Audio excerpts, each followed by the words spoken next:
Thanks, Deputy Speaker. I rise to speak on the Ending Live Sheep Export Bill. Deputy Speaker, farming, agriculture and trade play pivotal roles in Australia's economy and national identity.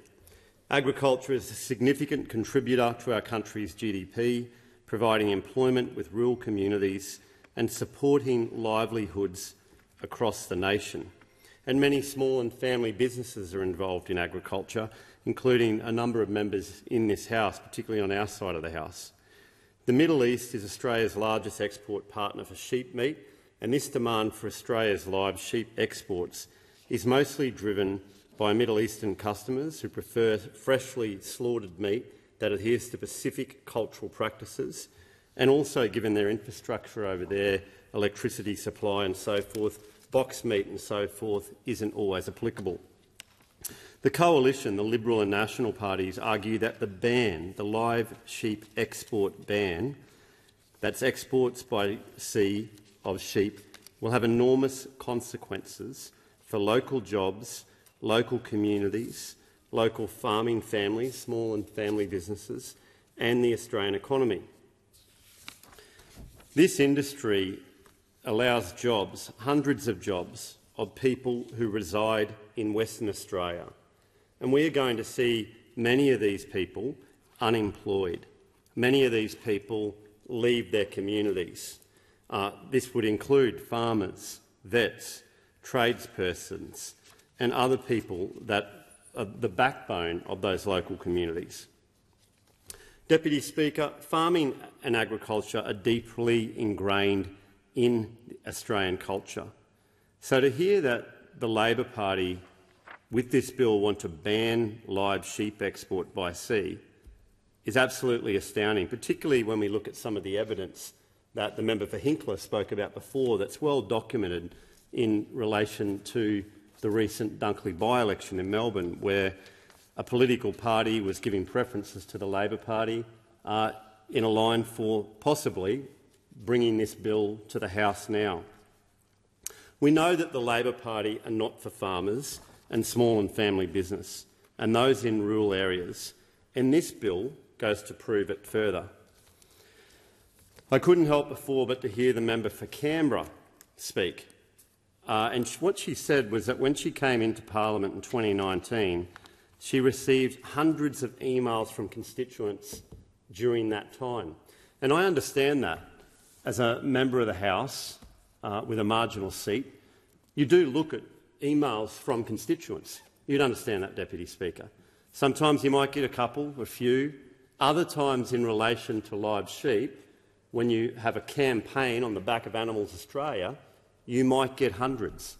And so I was the same. When I was on the backbench in the lead-up to the 2019 election, I received hundreds of emails about it as well. So I took note, being someone that loves animals, got all the animals, dogs, cats, birds, everything else.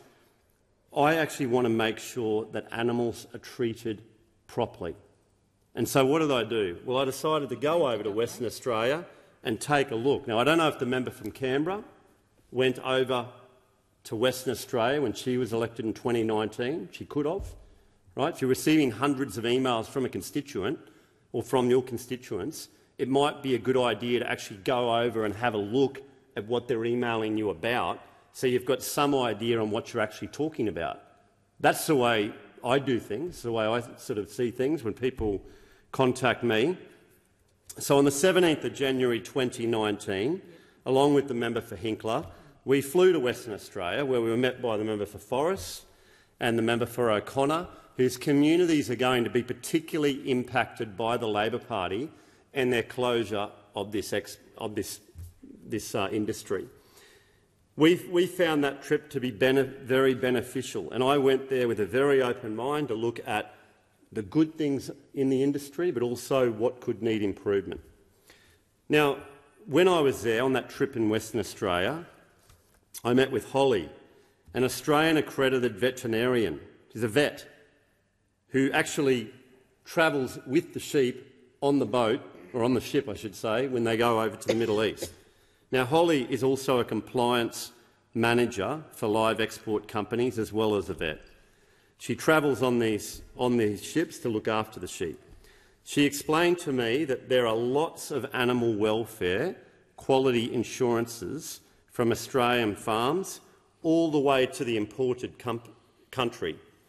On board, she said what's involved with the daily routine is getting all the animals, all the sheep, moving around, making sure they have access to clean and fresh drinking water and food. Now, I saw that when I boarded the ship. There was 8 or so levels on the ship. Each of the pens that the sheep go into had water containers, had food containers that were distributed. Lots of those in every pen. That was quite accessible.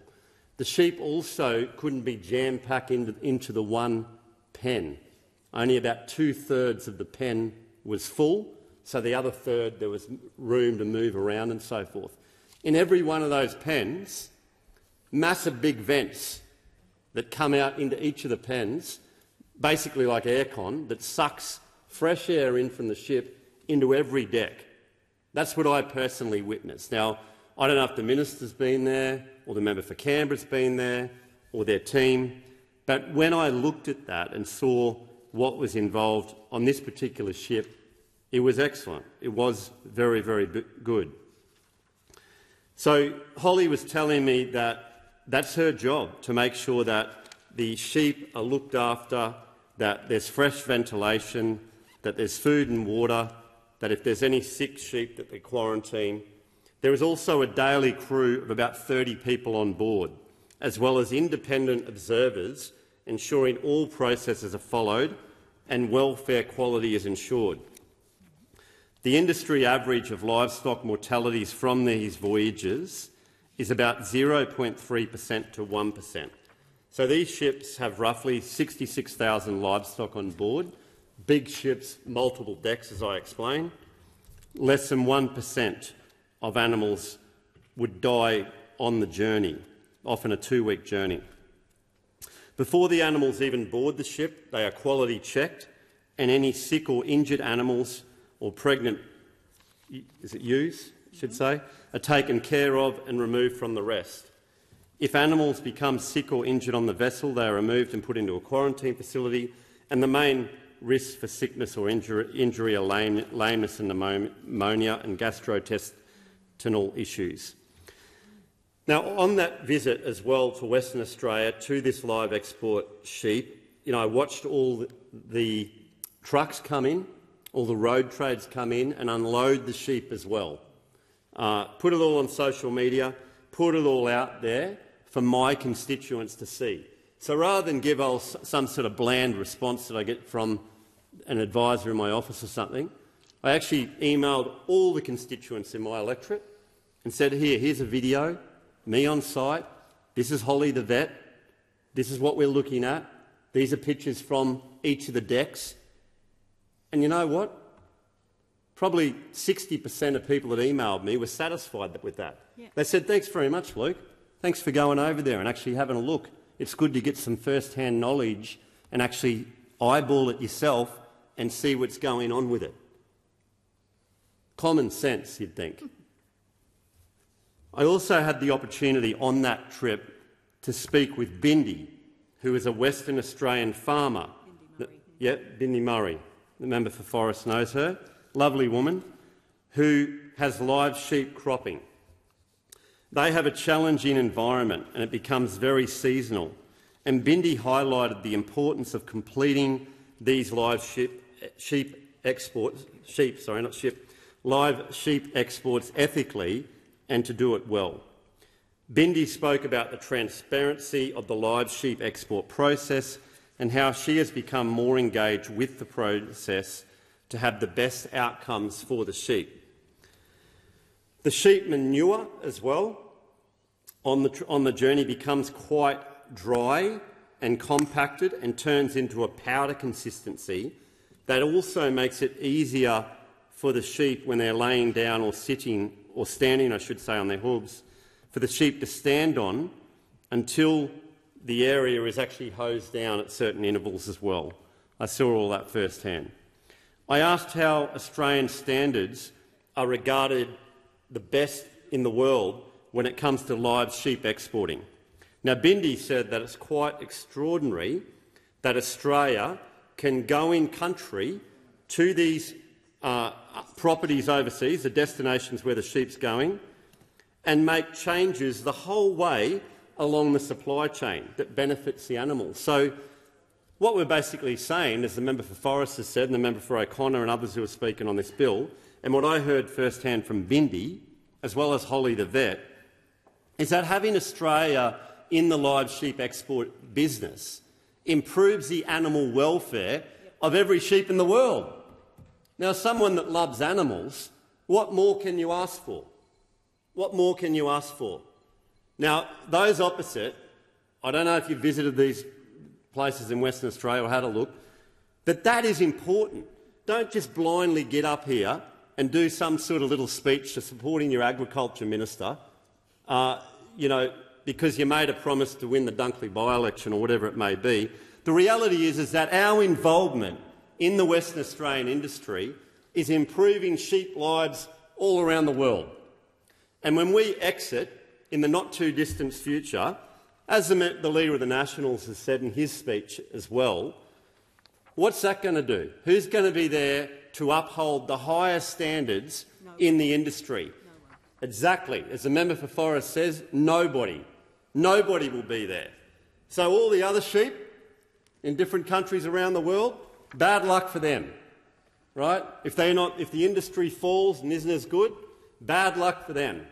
So for people that are emailing their members, senators or members, in relation to Animal Australia email lists, what about all the other animals? You know, if you love animals, you've got to be consistent. It's not just Australian animals, it's all animals around the world. And we all love to look at documentaries of wildlife and all the rest of it, David Attenborough and everything else. You see deforestation in some places and everything else. We love animals, right? But this industry, we're the best in the world at it. Best in the world. Deputy Speaker, this is a real issue. And the Minister for Agriculture, Senator Watt, said in his media release on May 30, 2024, that the legislation is the next step in the orderly and considered process to deliver on this election commitment to the Australian public. Wow. The Albanese Labor government want to deliver on election commitment. But what happened to your election commitment on stage 3 tax cuts? Or reducing electricity by $2.75? Or not making changes to superannuation? They've broken every single one of them. And the members opposite on the backbench that came in 2022 that were elected under those promises, they get up in here and make excuses as to why they had to break it. But when it comes to live sheep export, oh no, we can't, we have to do that, despite the families that are going to suffer. And the member for Canberra, and every single one of them, watch the next member get up, oh, it's only worth $77 million. I can tell you, $77 million in local farming communities goes a long way. Yeah. So imagine if I said to the member for Barker here, we're going to shut down, let's say, 77 businesses in your electorate. What's going to happen, Deputy Speaker, if we said we're going to shut down 77 businesses? So 77 million, even if you've got families that farm and they're all turning over $1 million each. I don't know what the figures are exactly. It's probably a lot less than that. But that's 77 individual businesses worth $1 million that are just gone. They're gone. No more income. And what's going to happen is a lot of those 77 businesses, they're going to pull their kids out of school, they're going to move out of that industry, they'll have to sell off their land for whatever it's worth. I mean, where's the abattoirs here? What is the government actually doing? Giving some sort of package, but why not support the industry better? Your own party in Western Australia is against what you're doing. The Western Australian Labor Premier says no to this.